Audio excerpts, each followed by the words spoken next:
Ipinagdiwang ng Tuba Benguet ang ika-10 AVA Festival ngayong Setyembre. Iba't ibang lokal na produkto ng bayan itinampok. Magbabalita si Maria Cristina Concepcion Zaldua.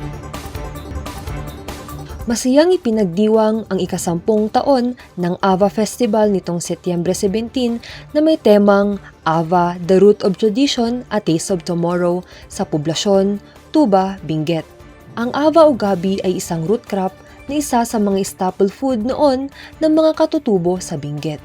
Nangunahan ng mga lokal na opisyal ang programa sa pamamagitan ng pagbubukas ng agri-trade and food fair. We are improving. We are improving already as we encourage the farmers to plant more aba.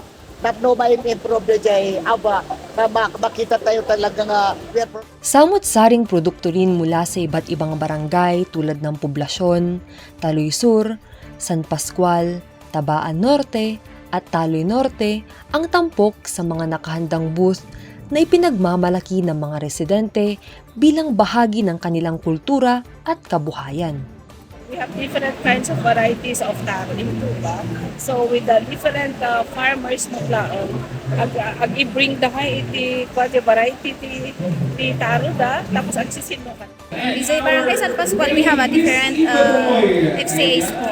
Trade fair kasi, dito tayo ngayon promote iti different products iti farmers. Nagbigay aliw naman ang Tuba Central National High School Surigao Cultural Dance Troupe sa kanilang makukulay na pagtatanghal.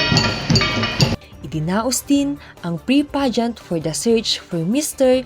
in Miss Tuba 2025. Ayon kay Municipal Tourism Officer Annabel Digawan, ipagpapatuloy at palalawakin pa nila ang selebrasyon ng AVA Festival sa mga darating na taon.